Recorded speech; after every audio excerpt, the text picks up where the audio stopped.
Hello, my name is Darren Thomas. I am the Director of Educational Research Techniques. This is Simpler, an introduction to using machine learning algorithms in R. So in this particular lesson, we're now in lesson 3 of chapter 3, unit 3, if you will. And we're going to be doing our data preparation for our ridge regression model development. So why don't we go ahead and move over to R. So as you can see here, I already have everything set up. I need to load my packages, so this is in line 2 and 3. I'll be using the Elmstat Learn package, the CAR package, core plot package, Leaps, GLMnet, and Caret package for this particular experience. Now, the data set that we're going to use is SA-HART. This is in line 4, and this is also from the Elmstat Learn library. So I'm going to just press Control-Enter to run this. And now, before I go any further, I just want to make clear that what we're going to do in this particular, as we develop this model, is we're going to try to predict blood pressure based on the independent variables. And so, in order to do that, let's take a quick look at the independent variables here by putting in str, SA-HART. Take a quick look at that. So these are the variables. SBP stands for blood pressure. Then we've got tobacco use, I guess cholesterol. Adiposity, that's something to do with medical.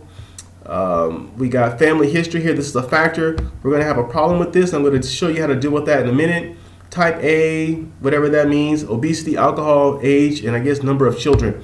These are all the variables. So what's going to happen here is we're going to use primarily all of these variables right here to predict blood pressure. That's what we're going to do.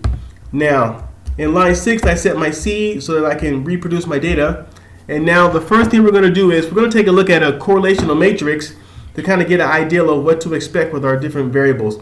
Now there are some things of the the data preparation, data exploration that I'm skipping for the sake of time. We can make histograms and we can do all kind of plots to try to check things. But these are things that I will let you do on your own time. What I really want to focus on here is showing you how to develop the models using R. So we're not doing all the steps of a traditional statistical analysis here because this is several chapters and we will be continuing to repeat that process over and over and waste a lot of time. Now, moving back in line 8 here in the code, we're going to save the correlation, the correlational matrix, so that we can put it inside our core plot.mix function. So what's happening here is that we're using the function core to get the correlations. The data set is SA-HART, and this right here in brackets is basically telling it to leave out the 5th variable. And the reason we're doing that is right here, if you count, SBP is 1, tobacco is 2, LDL is 3, adiposity is 4, family history is 5. Family history is a factor variable, and a factor variable cannot be put in a correlation. You'll get an error message. So we're telling R to leave out the 5th variable so we can get our matrix. That's what we're doing. So I'm going to do this. I press Control-Enter. I saved it in p.core. Now I can look at it now, but I'm going to use the coreplot.mix function to try to give it a stronger visualization to better understand what's happening. So here is my plot right over here. Let me make this a little bit bigger for you. And I'll zoom in for you a little bit to help you better see the numbers. So what's happening here is we're taking a look at our plot here. And so, the plot tells you the information in different ways. To the left, on the bottom lower part of the diagonal, it gives you the actual numbers of the actual correlation. And then up top, it gives you the information in terms of like a circle. The bigger the circle and the darker the color, the stronger the relationship, basically. So you can see here that some of the values are very, very faint, indicating that there's almost no relationship. You can see that. So generally we're looking okay. There is a problem here with adiposity and obesity. It's a little bit high at 0.72. Different statisticians have different cutoff points. One traditional one is 0.8. So again, it's kind of up to you whether or not to remove it or not. For our case, we're not going to remove it. Then we have another value here between adiposity and age. You can see that's 0.63. That's probably low enough for most people. But 0.72, there might be some disagreement.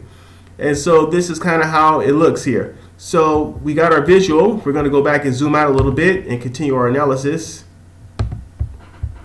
All right, now this is where it gets a little bit more complicated. As you learned in the previous video, we're going to be doing things in a more traditional machine learning data science type way, which means that we need to develop a training set and a test set. This means that we take our overall data set, which has about, let's see here, 462 observations, and we're going to divide it.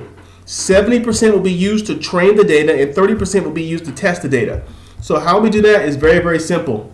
This information in line number 12 is going to give you a way to separate your data. So you're going to use the function called sample, and you're going to have it go up to two numbers, 1, 2, 1, 2, 1, 2, 1, 2. And the number of rows that this little data set is going to have is going to equal the number of rows in our data set SA Heart. And replace equals 2 means once you use up 1, 2, replace, continue to use 1, 2, continue to use 1, 2. And what we want is this. We want about 70% of our samples here to be 1s, and we want 30% to be 2s. So we're going to go ahead and run that. And then we'll just do structure Indy to see what it looks like. And you can see here I have 1 to 100 to 462, and it's all 1, 2s, 1, 2s, 1, 2s. And just so you understand this a little bit better, we'll use prop.table, table, int. Let's see if that'll work. Oh no, because it's an integer. So you can see here, if you actually were to go out and count it, you could do that on your own time. You will find out that about 70% of them are 1s and about 30% are 2s. That's what's happening there. So having said that, now this is what we're going to do. We're going to map. Now see, this can be clear. We're going to map all the 1s to SA Heart, and we're going to save it as train. So what's going to happen is that, for example, we know that row number 1 is a 1 in the IND little data set that we created. So what's going to happen is that in the first row of the SA Heart is going to be called a 1, and that is going to be put in our train data set. Now see, all this is happening, within the computer. It's hard to visualize. But what's happening is that we're lining up all of our SA Heart data, and we're lining up all the rows in our IND, play data set. And wherever there's a 1, we're going to take that row and put it in train. Wherever there's a 2, we're going to take that row and put it in a new data set called test. So this is what's happening. So remember, in our little IND data set, there's 462 rows, just like there are 462 rows in our SA Heart. So they line up 1 to 1.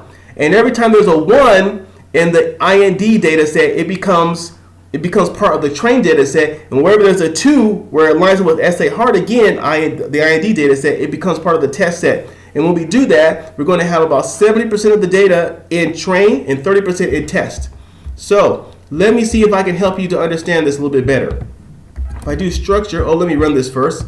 So I'm saving it, train, and test. That was lines 13 and 14. So now, I go down here and I do train.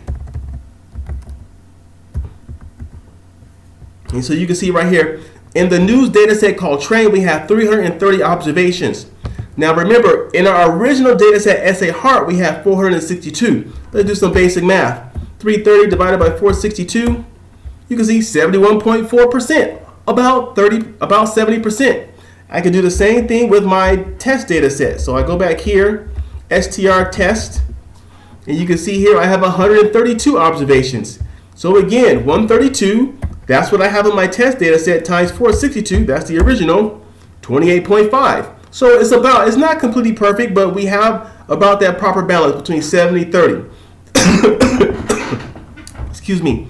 Now, the next thing that we need to do is, I was telling you about the problem we had with the family history variable. As you can see right here, in both the test set and also in the train set, we have a factor here. Now, the problem is that the functions we're going to use to run the ridge regression model cannot tolerate factor variables. We must convert them to dummy variables. Now, I'm assuming you're familiar with what dummy variables are, because this is something you study in a prior statistical class. Now, to do that, we use a function called model.matrix. You put the delta, family history, and then you put a 1. And you do it for both data sets. That's what's happening here. And so when I do that, my train data set should be better now. So let me show you this. Structure, train, And so you can see right here that the family history has been converted. And so what's happening is that the GLMnet function that we're going to use in the future for our ridge regression calculations can't handle this type of a variable. And so this is also happening inside the test data set, because we did it for line 17 and line 18 in our script right here. Now, the last thing we need to do to prepare our data set so we can do our analysis is we have to make a matrix. Another constraint for doing ridge regression with the function that we're using is that it cannot handle data frames in R. They must be matrices. And then there's one other thing that we have to think about as well. The independent variables must be in a separate matrix from the dependent variable. Now, if you're familiar with Python, you know that this is standard when doing machine learning and using algorithms in Python. You separate the independent variables, you put those in one data frame, if you will, and you put the dependent variable in a separate data frame. With the GLMnet function and the other function we're using for ridge regression, you must follow this concept. Now, if you remember from chapters 1 and 2, we did not have to do this. But this is a unique characteristic of the functions that we're using for ridge regression. So in line 21, we put all of our independent or all of our predictive variables in one matrix. So basically what we do is we take the function as.matrix, because that makes a matrix. We take train, and then we take variables 2 through 10. Why variables 2 through 10? Because the very first variable in our data frame was our dependent variable. So we don't want that to be included in our predictors underscore variables matrix. We're going to leave it out. And then right here, we do this process also for blood pressure. We do the underscore blood underscore dot slash pressure, and we want to save it as a matrix, and also we want to use train, but this time SVP. In other words, this is the first variable in the data frame that we're converting to a matrix. So we're going to go ahead and do that, and we're done. Now we're all ready for doing our analysis. There are some things that we have to do in a second, but we're going to say the final preparation of the test data set when we get to the model testing. We don't have to worry about that quite right now. So in this particular video, we set up everything so that we will be prepared to do our analysis for ridge regression. So we know what our purpose is. We're trying to predict blood pressure based on the independent variables that are available to us. We did some data visualization to get an idea of the correlations. There was no problems there. Yes, we skipped many of the other steps for the sake of time. We didn't look at histograms or do any of those other things like that. Then after that, we set up our training, our test set, by first using the sample function, and then again having it for 462 rows, randomly assign 1s or 2 to each of the rows. 70% of the rows were 1s, 30% of the rows were 2s. And then we map this information to our original data set, SA heart, and the 1s from the IND object, and that became our train set, and the 2s from the IND became our test set. We mapped this, so that was happening, and so it was able to divide our data set. And after we did that, we set up our dummy variables, because remember, family history, or our fam-hist, if you will, was a factor variable, and the functions that we use for ridge regression cannot handle that, so we had to deal with that. And then the last thing was we had to also create a matrix, because again, another restriction of the function we're using is that it cannot use data frames. It must have matrices. So my name is Darren Thomas. I thank you for watching this video. I hope it was clear. I'm the Director of Educational Research Techniques, and this is Simpler, an introduction to using machine learning algorithms in R. Thank you.